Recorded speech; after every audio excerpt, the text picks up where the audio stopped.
So we celebrate fathers here, which is somewhat unique.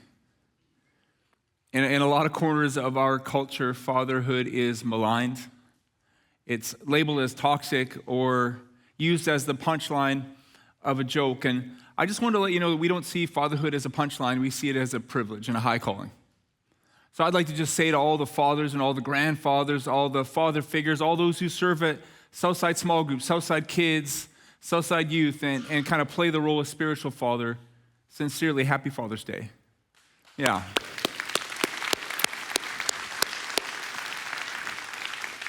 And well, the honest truth is there's not a perfect father in here today, watching online today, least of all me, but I'll tell you what, we're making progress. And that's the goal. And if you're here today and you think to yourself, man, I got a lot of progress to make, I'll tell you that. That's okay. Today is June 21st, 2026. This is your day.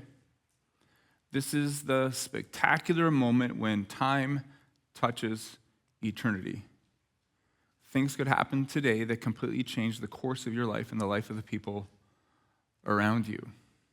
I'm so excited about today because I want to preach to you what I think is maybe the perfect Father's Day sermon. What makes it so extraordinary to me is that I wrote this sermon, as I write all of my sermons, over the course of months. And this sermon started months and months ago in the planning process at a time when we weren't exactly sure where sermons would fit. And lo and behold, the perfect Father's Day sermon just happens to fit on Father's Day. So today is a sermon that I believe is going to inspire you. It's going to challenge you. It's going to encourage you if you're a father, if you're a grandfather. Actually, I think for all of us. And so what I want to do is I want to start. Next week, I'm going to jump into part 2 of the book of Acts. But today, I want to read a little bit out of the very last chapter of part 1 of the book of Acts. So let's just bring you up to speed. This is a powerful and kind of heart-wrenching chapter, to be honest. So the church is established in Jerusalem. The church is a group of ordinary men and women spreading the news about Jesus, the news about the gospel, okay? And the church is growing so quickly in Jerusalem, so many people are becoming followers of Jesus in Jerusalem that the religious powers that be, the Jewish religious powers that be, begin to see the church as a threat that needs to be stopped, and they can't really think of a good way to do it. Until finally, they come up with an idea, and that's to make an example, to make a warning, to intimidate by finding an early church leader, putting an end to him, stopping him, in hopes that it would stop the spread of the church.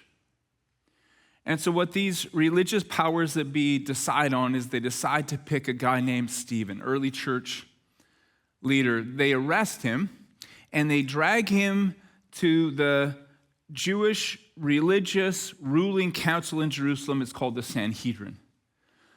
It's a pretty incredible moment because Stephen stands alone. He stands there and he's surrounded by dozens of people that quite literally hate him, hate everything he stands for. And yet he loves them enough to tell them the truth. He preaches this incredible sermon. If you have some time this week, you can go back to Acts chapter 7 and you can read it for yourself. It's amazing. But let me summarize it for you really quickly today. What Stephen does is, remember, he's surrounded by religious Jewish men who hate him. So what he does is he goes back to their Jewish heritage. He picks 3 Jewish men, ancestors, I guess you could say. He talks about Abraham, he talks about Joseph, and he talks about Moses.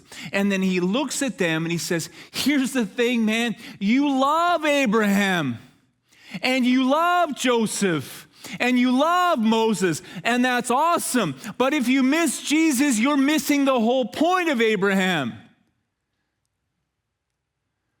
God made this promise to Abraham. He said, Abraham, even though you have no kids right now, I'm going to give you a son. And out of that son, I'm going to build a great nation, Abraham. In fact, all nations on earth will be blessed through you. And Stephen says, Jesus is the fulfillment of that promise. If you miss Jesus, you're missing Abraham. It says when we celebrate Joseph, we think of a kid who was taken from his home, ended up in a foreign land, and he saved his people from starvation. Stephen says, don't you get it? Jesus left his home in heaven, stepped into human history to save us from our sins. If you miss Jesus, you're missing Joseph, Stephen says. And finally, there's Moses, and Moses led the people out of bondage into freedom. And Stephen says, that Jesus came to lead us out of bondage into freedom, into life, today, tomorrow, and forever. If you miss Jesus, you're missing the whole point. This is an extraordinarily courageous sermon. This was the response. The Jewish leaders were infuriated by Stephen's accusation, and they shook their fists at him in rage. But Stephen, full of the Holy Spirit, gazed steadily into heaven and saw the glory of God and saw Jesus standing in the place of honor at God's right hand. There's something kind of extraordinary about that, because if you read through the Bible, you'll often see that Jesus is seated at the right hand of God, but in this moment, he's standing. Lots of reasons for that, but in one sense, I believe he's cheering for Stephen, and he's preparing to welcome him home. And Stephen told them, look, I see the heavens open and the Son of Man standing in the place of honor at God's right hand. Then they put their hands over their ears and they began shouting. They rushed at him and dragged him out of the city and began to stone him. His accusers took off their coats and laid them at the feet of a young man named Saul. As they stoned him, Stephen prayed, Lord Jesus, receive my spirit. He fell to his knees shouting, Lord, don't charge them with this sin. And with that, he died. Pretty powerful chapter, and paradoxically, it's actually this moment that ushers us out of part 1 of the book of Acts into part 2 of the book of Acts. It begins to spread the message of the gospel, not stop. And I'll talk a lot more about that next week. But I want to tell you today that weeks and weeks, months ago, when I began to write this sermon, I felt immediately after reading chapter 7 in the book of Acts, I felt myself immediately drawn towards chapter 8 in the Gospel of John. I think you'll see why in a second. Let me read it for you. At dawn, Jesus appeared again in the temple courts, where all the people gathered around him, and he sat down to teach them. The teachers of the law and the Pharisees brought in a woman caught in adultery. They made her stand before the group and said to Jesus, Teacher, this woman was caught in the act of adultery. In the law, Moses commanded us to stone such women. Now, what do you say? They were using this question as a trap in order to have a basis for accusing him. But Jesus bent down and started to write on the ground with his finger. When they kept on questioning him, he straightened up and said to them, Let any one of you who is without sin be the first to throw a stone at her. Again, he stooped down and wrote on the ground. At this, those who heard began to go away one at a time, the older ones first, until only Jesus was left. With the woman still standing there, Jesus straightened up and asked her, Woman, where are they? Has no one condemned you? No one, sir, she said. Then neither do I. Jesus declared, Go now and leave your life of sin. I've preached many times on that section out of the Gospel of John. So many interesting moments, For example, why are they just dragging a woman caught in the act of adultery? Now, I don't want to get too explicit here on Father's Day 2026, but the last time I checked, it takes 2 people to commit adultery. What's going on there? Or how about this? What was Jesus writing on the ground? But today, for our purposes, as we look at Acts chapter 7 and John chapter 8, I want to talk to you about the power of a pioneer. I want to talk to you today about the power of a pioneer. I think it's important when we read through stories in the Bible that we don't miss it, that we don't begin to breeze through the Bible and just go, yeah, I get it. Like, imagine Acts chapter 7, all the rage and all the anger and all the screaming and all the chaos, and they drag Stephen out of the city and they stone him to death. I want to talk to you today about the power of a pioneer. Now, you might have all kinds of definitions for a pioneer in your mind, but let me give you a really simple one for our purposes today. A pioneer is a person who goes first.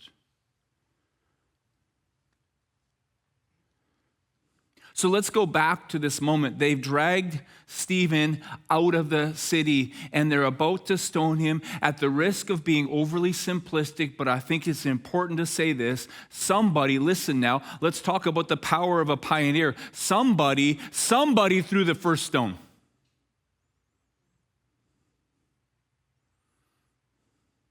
And of course, the question would be this, wouldn't it?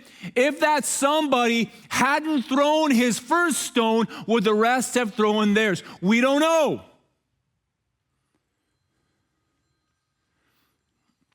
That's Corinne. I got milk. I won't forget it, okay? I get it. But I just don't think we should miss the power of these moments, Like, we turn our attention to John chapter 8, and there's Jesus, and he's in the temple courts, and there's this big crowd gathered around him. And where's the guy who was committing adultery? You don't know. It's so weird. But they drag the woman, and she's naked, or she's nearly naked, and there she stands in front of everybody.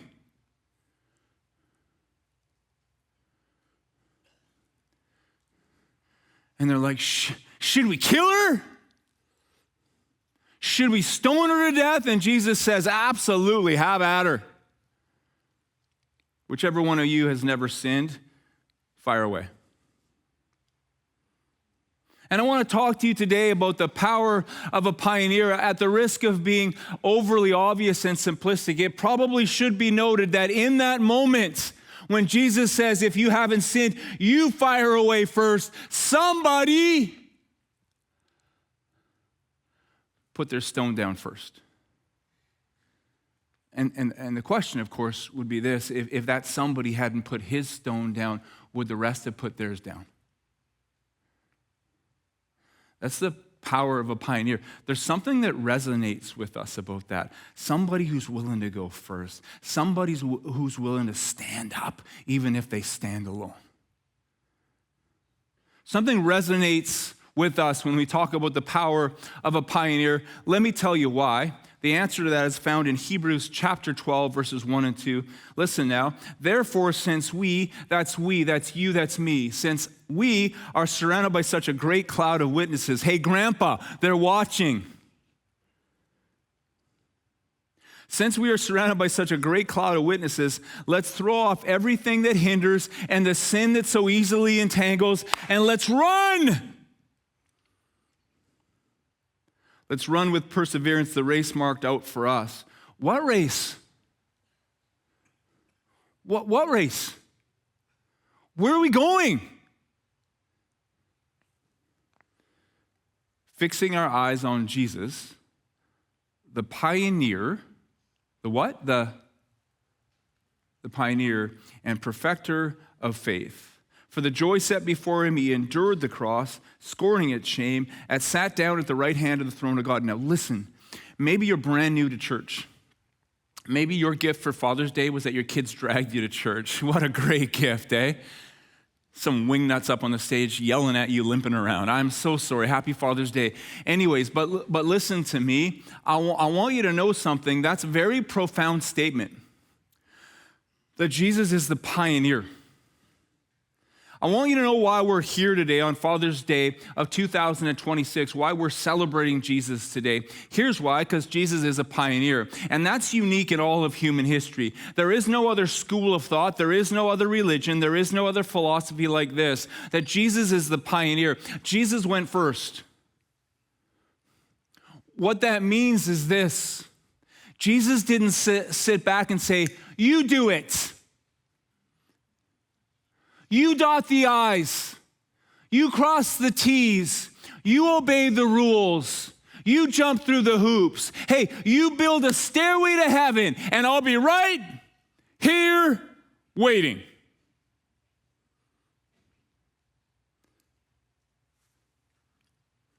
Do a little reading.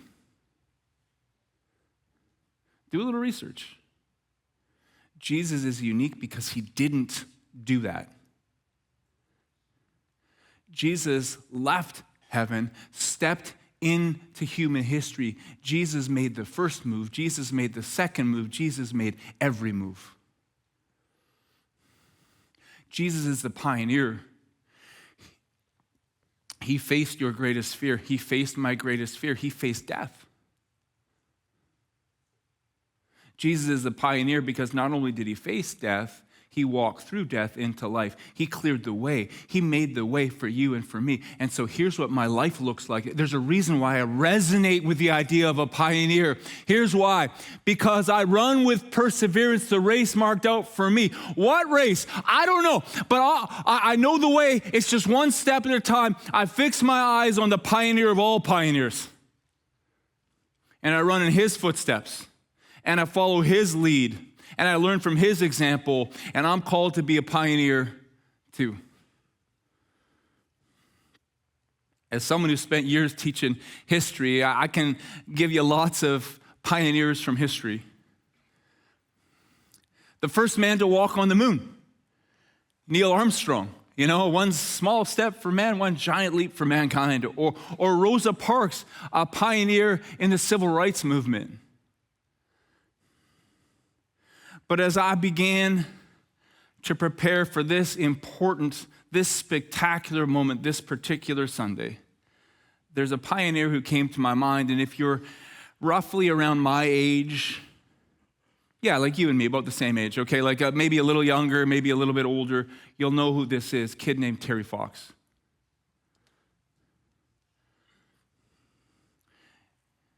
In 1978, when Terry Fox was 19 years old, he got diagnosed with cancer. It was in his right leg. And so what the doctors did real quickly is they amputated his right leg to stop the spread. And then he went through 15 months of chemotherapy. After his 15 months of chemotherapy, they declared that his cancer was in remission. He got out of the hospital, and to celebrate, now 21 years old, this 21-year-old kid named Terry Fox, he was an athlete, by the way. He ran track and played basketball at a school called Port Coquitlam Secondary School. You never heard of Port Coquitlam Secondary School, I bet. You want to know why? It's not called Port Coquitlam Secondary School anymore. You know what it's called? It's called Terry Fox now. He ran track at Terry Fox. But that's the thing about being a pioneer. They don't name schools after you while you're in the school. He ran track at Port Coquitlam. He played basketball, and so when he got done his cancer treatment, when they said his cancer was in remission, you know how he decided to celebrate? He went up to Prince George and he ran a marathon on his fake right leg. Imagine that. And so he ran, and guess what place he finished? You don't want to guess, do you? It's like, I don't want to be mean, but last? Yep, totally last. Absolutely last. I mean, he was 4 minutes behind, second to last. But something extraordinary happened that day at the Prince George Marathon. No one left. No one left. All the athletes who had run before him and all the spectators who had come to cheer, no one left. They all stayed and they cheered for Terry Fox when he crossed that line. And after the race, people kept walking up to him and they kept saying this: "You inspired me. You inspired me. You inspired me." And now this 21-year-old kid starts to think, man, I wonder if I could inspire the nation.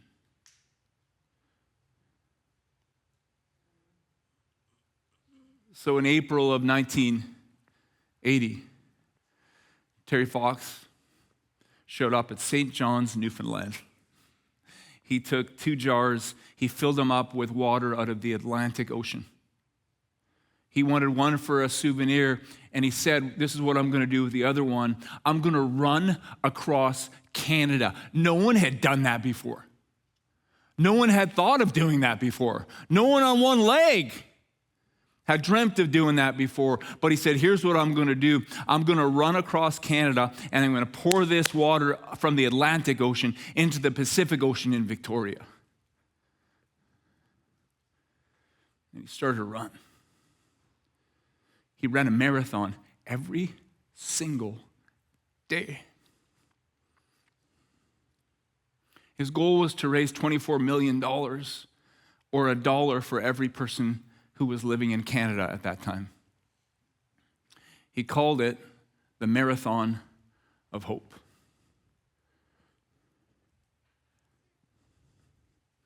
Every single day, he ran a marathon. Oh, by the way, no one was into it at first. Even the Canadian Cancer Society was like, dumb idea. No, we don't want anything to do with it. We never heard of him. But slowly, day after day after day after day, I was just a little boy going to River Glen Elementary School in Red Deer, Alberta. We started to hear about him. Our teachers started to talk about this kid named Terry Fox, good-looking 21-year-old kid running across Canada, and he was our hero. He was my hero. That picture was a poster that was up on the walls all over the place. He became our hero. He was my hero. Every day a marathon, every day. The marathon of hope. We talked about him all the time. We talked about him in our classrooms with our teachers. We talked about him at recess with our friends. At home, we would go home and we would talk about Terry Fox with our parents. And we got 2 channels on the acreage, on our TV back then. And at 6 o'clock, there was the evening news on both of them. And so, what else are you going to do? You watch the news, And at first, Terry Fox, they would slide a little Terry Fox story into the very, very end of the newscast. But then more and more and more, pretty soon, he was the first story. He was leading every single newscast. In my lifetime, I've never seen anybody so universally loved in our country. It didn't matter what political party you voted for. It didn't matter what language you spoke. It didn't matter what region you lived in. It didn't matter what hockey team you cheered for. Everybody loved Terry Fox, and for us kids, he was our hero. He was my hero. Who thinks of that? Like running across a marathon every single day on one leg.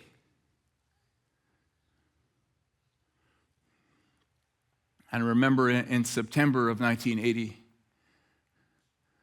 we woke up and there was a picture in the newspaper.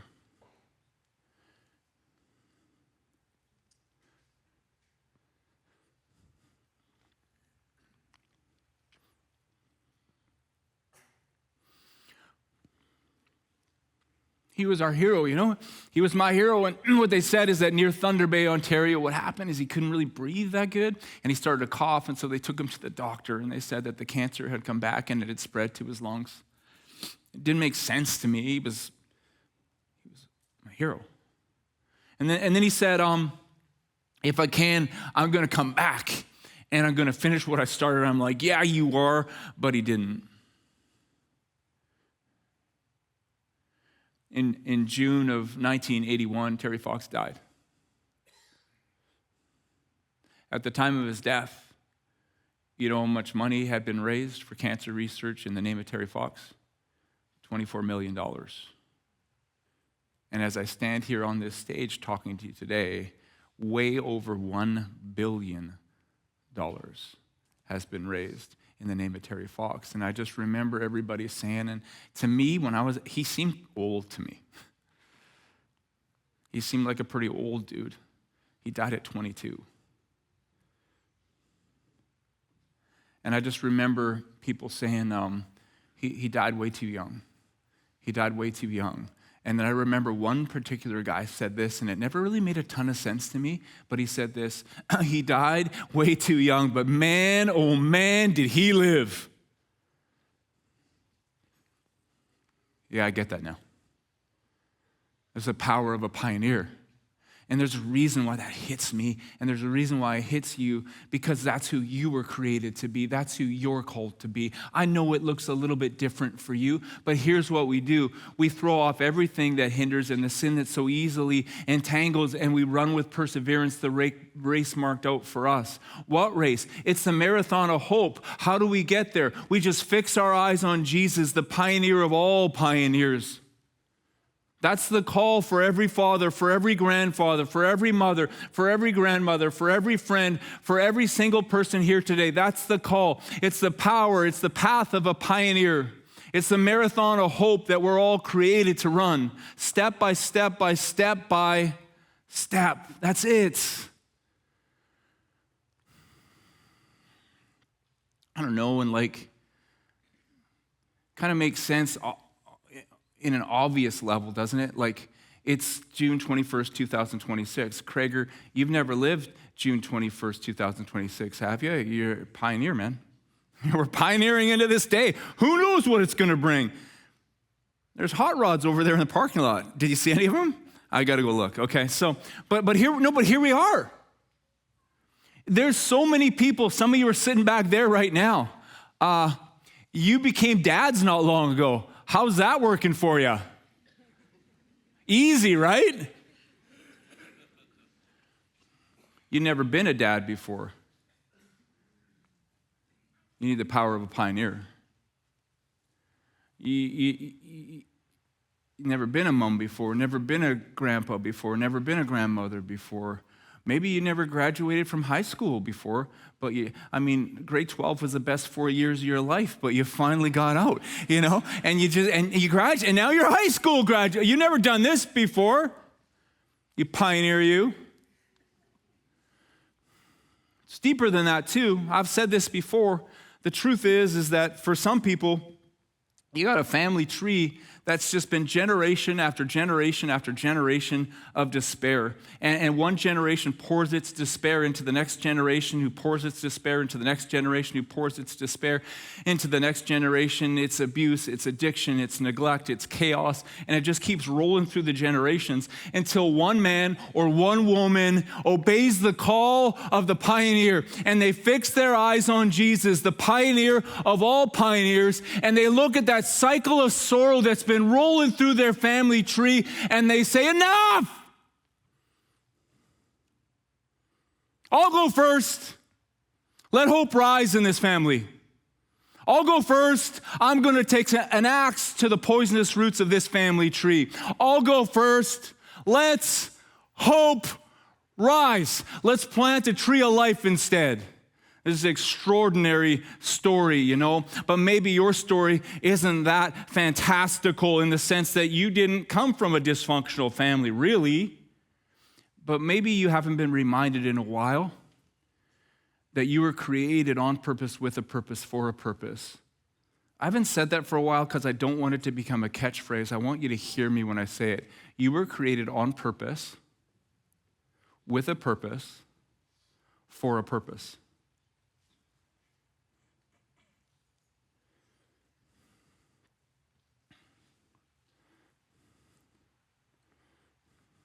You look at the men and women of the early church. I don't know, they didn't know how this was going to turn out. Does that make sense? No, I'm not trying to be silly, but Terry Fox didn't know Port Coquitlam Secondary School was going to be named Terry Fox. Those men and women of the early church, they were just fixing their eyes on Jesus. They were just running with perseverance the race marked out for them. They didn't know that a couple thousand years later, here we would be, billions of people around the world would be followers of Jesus because of what they started. It's the power of a but they didn't know that. They were just grinding it out, man. Step by step, moment by moment. They didn't know one day there'd be a bunch of people gathered in a building like this with air conditioning. Can you imagine what they would have thought of air conditioning? Man, I bet you they would have loved that, right? In a little town called Chile. Not so little anymore. The city called Chilliwack. You know, what kind of name is that? But here we are. Because of God working through pioneers. Fixing our eyes on Jesus. We run with perseverance the race marked out for us. It's a marathon of hope. They didn't know how it was going to turn out. They just did little things, little step, one little step, one little step, one little step. Here's the thing. We look at them, we read through the book of Acts, and we go, whoa! Man. Whew. Those are some pioneers right there. If God wanted you to be them, you would have been born back then, but he didn't. He wanted you here, 2026. But I'm 81 years old. That's amazing. He wants you here in 2026, but I'm 18 years old. That's amazing. God has a plan for you, and it's a lot like the plan that he had for them back then. He wants your life to radically alter the course of human history and the shape of eternity. That's it. That's God's call in your life. You're like, well, that's just, no, it's not exaggeration. Your life will radically alter the course of human history and the shape of eternity. How? Just little step after little step. Do you know how history is altered and eternity is shaped? One life, one story at a time. One little moment at a time. So you take hold of the path of the pioneer and you receive the power of the pioneer.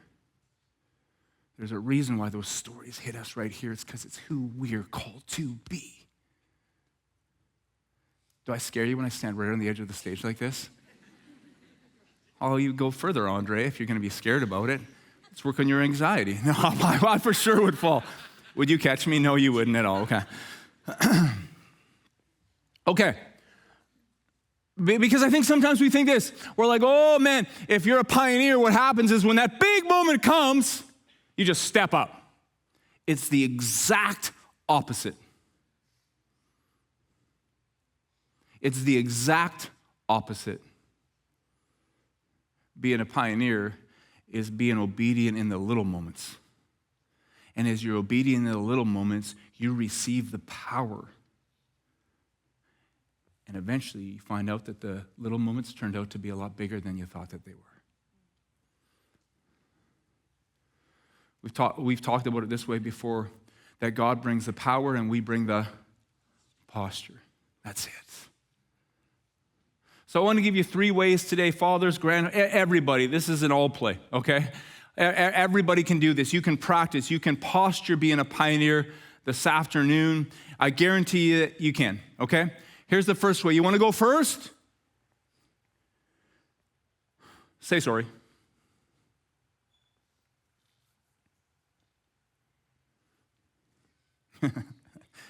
What do you mean, Mike? I don't have anything to say sorry to anybody about. You idiot. Like, you're not supposed to lie in church, right? Come on now. I don't want to brag, but I'm super good at this. I'm awesome at it. And here's why. Sometimes it's really confusing to say sorry because you look and you realize, well, it's kind of their fault too, and it's sort of my fault, it's their fault. I went through a pretty long phase of my life where it wasn't their fault at all. You know what I mean? Like, I wasn't like, whose fault was this? It's mine, 100% mine. So I got really good at it. Corinne, however, does say to me sometimes that proper behavior in the first place is better than theatrical apologies afterwards, which is probably a decent point also. You want to be a pioneer? You want to posture yourself as little things or big things, right? Say sorry. Yeah, but they sweep your own side of the street, man. Sweep your own side of the street. It's a powerful thing to do. And I don't mean say, I'm sorry that you feel that way. That's such a dumb thing to say. I'm sorry that I just punched you in the head, but it happens. Am I getting off the chain a little bit? I better just reel it back in. It's been a while. I've been away. I had a knee surgery. So I got about an hour and 25 left in my sermon. I got a lot of stuff built up. Are you comfy? Oh, great. Okay, good. But it doesn't even have to be theatrical. Just look him in the eye and say, hey, man, or call him. Sorry. It's powerful. It's hard sometimes because, sometimes you get mad, and people get mad differently, right? Like some people, they just they blow their top, and it's just like, oh, that was embarrassing. I threw my ABBA record across the room, whatever it was. And, wow, he's really old. He's talking about ABBA records, I know. But some people, they just sulk, And it's also kind of embarrassing that you do that. Like they ate the rest of your Cinnamon Toast Crunch and you didn't talk to them for 7 weeks. It's a little much, don't you think? But what happens is sometimes you get mad and you do something, and then you kind of force yourself to stay mad. And the reason you force yourself to stay mad is because that thing that you did was pretty embarrassing, and you don't really want to deal with it, so if you just stay mad, you don't have to deal with it. You just go first. Just say sorry. I've said it this way before. If you spend your life arguing and defending your dysfunctions, you can write this down because this is really good, actually, not to brag, but this is really good. If you argue for your dysfunctions, you know what your reward is? If you spend your life arguing for your dysfunctions, you know what your reward is? You get to keep them. The path of the pioneer. Number 1, you can practice this afternoon. Number 1, say sorry. Number 2, be kind. Be kind. We're all fighting a great battle. Be kind. In democratic countries like Canada, Britain, the United States, this is the way elections went 30 years ago. This is going to sound really strange to you, but this is actually how elections used to happen. You maybe didn't know this. So 30 years ago, in democracies like Canada, Britain, the United States, this is the way elections went. Different candidates would stand up and they would tell you, they would cast their vision for the future of the nation. And then, get this, people would vote on who they thought cast the best vision for the future of their nation. Isn't that crazy? That's how elections used to work. Do you know how they work now? Not like that. It's not that anymore. And some people try and they just get obliterated. Because now it's attack. At first it was we attack the other person's ideas, but we don't do that anymore. We attack the person. Right? If we can find something stupid that you did in grade 7, really, they did something stupid in grade 7? You don't say. If we can find something stupid you did in grade 7, we'll dig it up. And that's it.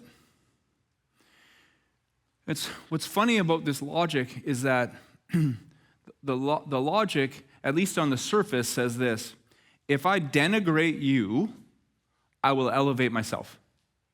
Does that make sense? If I tear you down, I will lift myself up. That's the logic. However, it doesn't work that way. I'll prove it to you. The last several elections that you've followed, whether it's in this country or another country, you've noticed something. People who vote say things like this: I didn't like any of the candidates. I just plugged my nose and I picked the lesser of two. Right. That's how it happens now, right?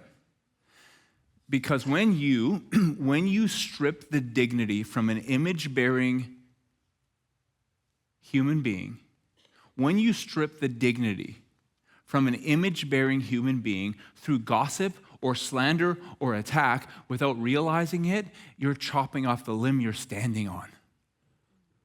We all lose. You say, yeah, those politicians, bunch of wingnuts. Lincoln said this: democracy is of the people. Who's the people? We're the people. By the people. Who's the people? For the people. In other words, they're giving us what we want. You want to be a pioneer? Be kind today.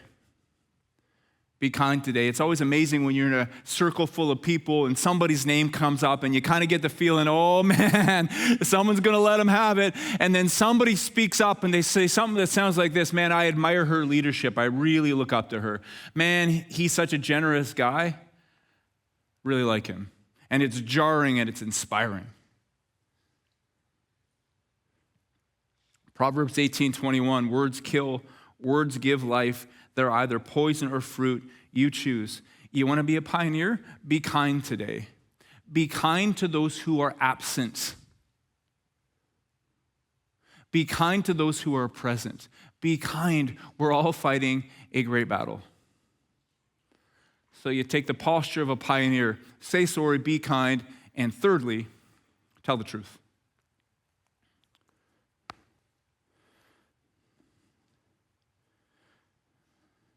There's 4 levels of friendship. Acquaintances, casual friends, close friends, and intimate friends. Millions of people in our country say they have no close or intimate friends at all. The thing about close friends and intimate friends is I can't be a close friend with a person you're pretending to be. And you can't be a close friend with the person I'm pretending to be. And so at some point, we have to decide to tell the truth. To be real. There's so much healing and so much freedom in truth. Authenticity. I read a story a little while ago about a young woman. She was 18 years old, and her whole teenage life, she'd struggled with an addiction to pornography. And she never told anybody because she had come to the conclusion that, well, pornography is something that girls shouldn't struggle with. So she just didn't tell anybody. By the way, you want proof that there's a spiritual battle raging in our world? Here's proof. What's the antidote for shame? What's the antidote for shame? You know what it is? Tell somebody. And yet, some force inside of you tells you that's the last thing in the world you would ever want to do. Isn't that interesting? So she didn't tell anybody. And so she just stays trapped in this addiction. She went on a small group retreat, and her small group leader was a few years older than her, 22, 23-year-old woman. And she stands up and she said, for years, I struggled. She tells the truth. She says, for years, I struggled with an addiction to pornography. But I told a couple of people, and together we found freedom and we found healing. And that 18-year-old young woman's life was changed. Her life was changed because somebody told the truth. Now, I'm not saying walk into the lobby and tell everybody your deepest, darkest secrets. I'm not. But I am suggesting that you ask God to show you, is there people in your life that you can just tell the truth to? At a small group of young men, I called them the Brohawks. We met over the past year, and one of the first meetings we ever had was, we called it a story retreat. And I said, I just want to hear your stories. You're going to tell your stories to each other. And it was 23 hours long. And I said, hey, by the way, if there's things in your life that you've never told anybody, what I'd like to encourage you to do is tell your brothers at Brohawks at the story retreat. And so we started, and it was the most profound 23 hours that I can remember in a long time. And one of the first guys who went, he was crying. He said, I haven't slept in like 72 hours. He said, there's something that I know that God is telling me to share, but I don't want to share it because I just know that I'm the only one who has ever struggled with this. I'm the only one who has had this happen to them, and I don't want to share it, but I've never told anybody, and I feel like I'm supposed to share it. And so he did. And it was just like, and he got finished. And I know it doesn't always work this way. I know that. But guess what happened when he was done? 3 guys put their hands up and said, me too.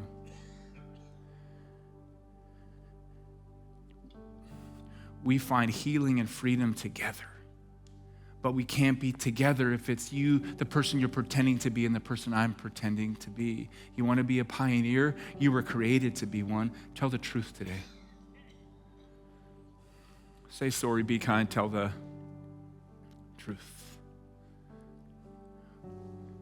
We fix our eyes on Jesus. We run with perseverance the race marked out for us. What race? It's a marathon of hope. Let's pray.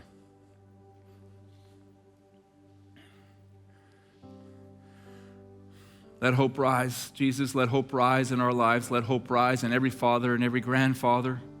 Let hope rise in every boy and every girl. Let hope rise in every mother and every grandmother, every friend.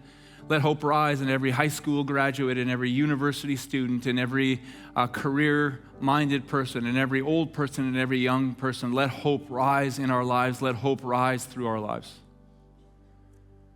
Thank you, God, for this calling. Thank you for this opportunity to run this race. Let hope rise.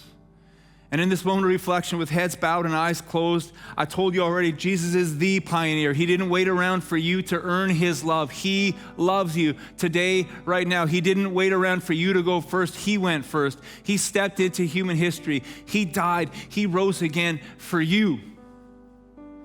And so I want to give you the chance in this moment of reflection. If today is the day you would say, yes, Jesus, I accept. Thank you for going first. I accept your forgiveness. I accept your salvation. I accept your life today, tomorrow, and forever. You can just raise your hand right now so I can pray for you. Nice and high, please.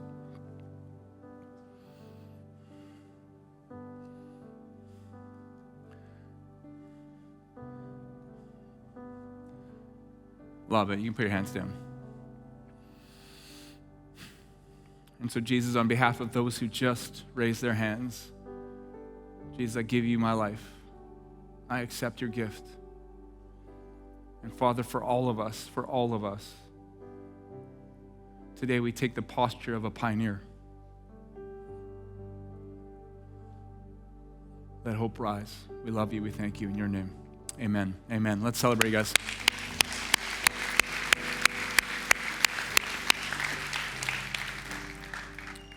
I love you. Happy Father's Day again.